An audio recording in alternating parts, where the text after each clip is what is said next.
The last person you are going to lie in life is yourself. Hate and envy has eaten our society to the fact that we have failed to prosper as a society because we are in fighting. We envy those we should work with. We envy those we should cooperate with. In fact, we shouldn't. We must. When I use the word should, it means you have a choice of working with them or not. But we must, for the sake of saving society and for the sake of taking advantage of what we have at our disposal. Mr. Miss Chigundu, his book is Success and Failure Based on Reason and Reality. Remember, I talked about the two words I'm going to be sharing with you today, one of which is reason, and that I've tried to briefly break it down for you. We fear reasoning because it's a broader subject.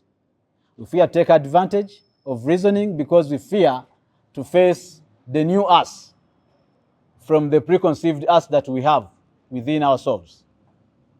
That's why we fear to reason. But the only way to go, the only way to succeed is after you do what? You reason or you think. When you think is when you get to know how to draw a plan of what you want. Is when you get to know the reality of yourself after reasoning. You can't know yourself until you reason out yourself. You might be living in utopia, in lies. So you should what? Reason. He talks about reality. This is what I've been saying from when I started. Know who you are and be who you are. Know who you are and be who you are for you to move. Reality. The last person you are going to lie in life is yourself. The last person you're going to lie is your what? Yourself. Because we are going to meet people of our kind, young people. I know this is a gathering of people from various walks of life, but I'm going to be talking about two things briefly. These are very broader subjects or topics for us to dwell into, but I'll try to summarize them with a few words to make sense of them to you. One is going to be about reason or reasoning. Henry Ford, do you know Henry Ford? Do you know Henry Ford? You don't know Henry Ford? Okay. This is the proprietor of Ford Motor Corporation. Ford is a car or a vehicle. You know the vehicle called Ford. So the proprietor is called Henry Ford. So Henry Ford once said that thinking is the hardest thing there is. And no wonder most of the people run away from it. We all agree that anything to do with thinking, it is scary for us. Anything to do with what? Thinking. As human beings, we don't want to invest a lot in thinking. This is the same as reasoning. So we should now draw our minds to the question, why is it that most people run away from thinking? Because it's a broader subject. In most cases, we fear results because already we have a preconceived mind of who we are, so we don't want to face otherwise. In most cases, we've lied to ourselves that we are beautiful, we are what, so we can't face in such a life. At the end of the day, you end up failing to think contrary to what lie you are with. Living in shambles, living in utopia has eaten a lot of people to the fact that they have failed to succeed because they are living in utopia. You know very well the background you are having, family background. You know very well your family the way it is going to live, you know your setting, in other words. But at the end of the day, when you come here to school or to the campus, you find the people whose life is by far different from yours. You start lying to yourselves that by the time we have come to the same university, maybe we have the same backgrounds. At the end of the day, you are lying to yourselves. And at the end of the day, you are making reckless, dangerous decisions for your life. Life is a cycle. We believe that we are born, we are taken after by our parents or whomever is going to look at, take care of us. But at the end of the day, we are going to become parents as well. We are going to take the same positions they've been having.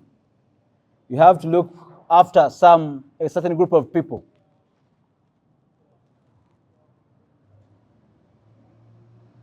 But in the due course, we fail. You find someone, I'm talking about parents now, is looking after a family of 12 children with a small income. But he manages to take these 12 children to school, to feed them, to house them, up to when they leave their home to go and spread in this world. But these 12 children, they fail to take care of this one parent at the end of the day. Why? They failed to reason, they failed to think and ponder on how this man has taken care of them, why this man has taken care of them. At the end of the day, he's doing his responsibility for him to set a fallback position for himself as a parent. In the future, when he can no longer look after himself, it's upon you he invested into to look after him. But you reach here, you start thinking contrary to the way you've got to think. With me, I have carried Mr. Hamis Chigundu's book. Normally, Ugandans, we have this inferiority complex of thinking we can't have our own to do pompous, to do things that are big. We have it in us that it's only somebody to come outside Uganda to do something big. No wonder when he wrote a book, Mr. Hamis Chigundu, a very big fraction of us were like, he can't write sense because he's a Ugandan. But whatever we are saying, we have no evidence to it. But we have evidence that he wrote a book and it's there. So we fail to do it, to acknowledge such work. We fail to take advantage of the literature he happened to work on. I'm sorry I can't proceed before my senior takes a seat. Thank you very much. I will be introduced in the future when I'm about to conclude. I'm talking about us taking advantage of what we have. I'm going to pick a few words for you. Maybe you'll be interested to start appreciating literature locally, and maybe you'll be interested to start appreciating and acknowledging your own. If you study with someone, Alhamdulillah, Allah happens to elevate them in life, don't fight them. They took a choice. They took a straight path. They have been rewarded by Allah. They are who they are. Appreciate them, work with them, but don't fight with them.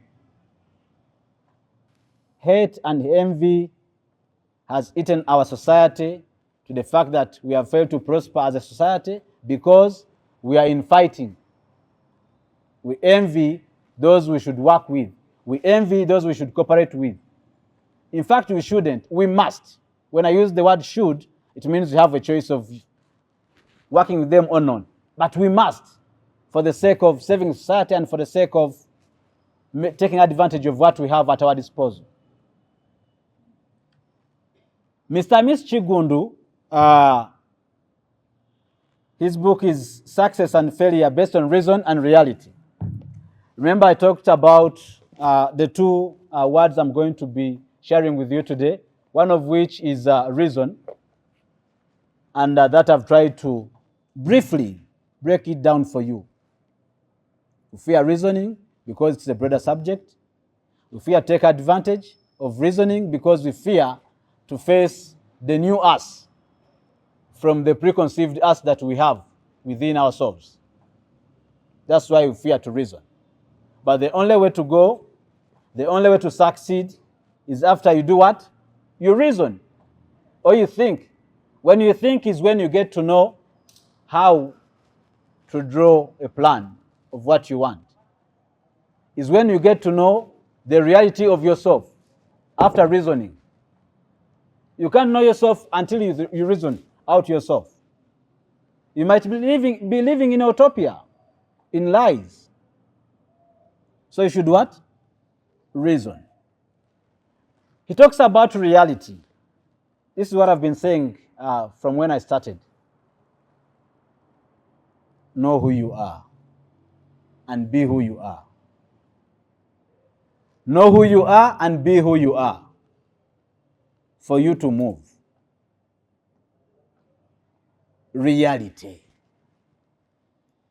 The last person you are going to lie in life is yourself. The last person you are going to lie is your what? Yourself.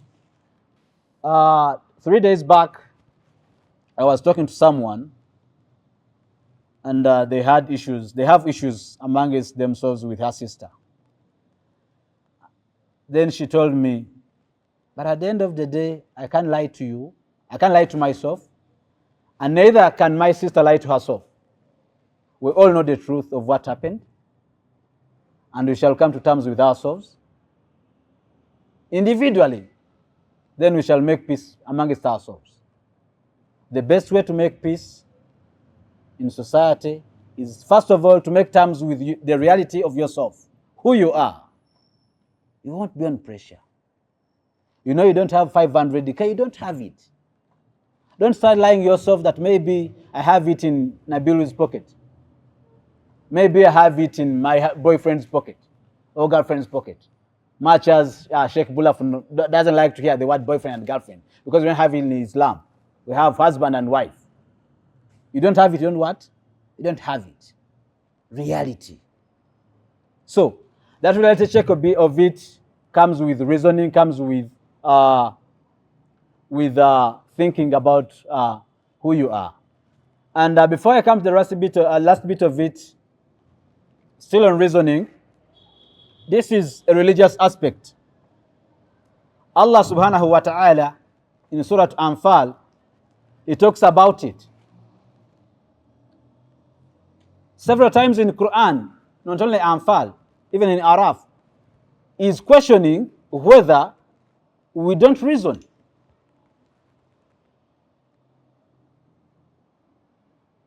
This is a spiritual aspect. We would have said that maybe since the Quran came to us, we should only go with the words of Allah and we shouldn't reason out of them. But only if we reason, we can make an understanding of these words. Now we see the synergy of Mr. Hamis Chigundu's book and the Quran. Reasoning. Lastly, because I've already given you that aspect that this is not something that comes from humankind alone, but also from the godly bit of it. I'm going to the last word I talked about. I said I'm going to talk about choice. And I'll use a few words because I'm out of time to talk about choice. If you trace my words, each and every bit of it takes you to another. You can't work in isolation of one single aspect. Reasoning, reality, and then make choice. Choice is something we encounter in life every day. Every day life gives us choice to complain or to be happy. How you choose to live your life is how you live. But don't forget, you don't have guarantee of how long you're going to be here. What will be sad for most of us is to die without making use of the brains we have.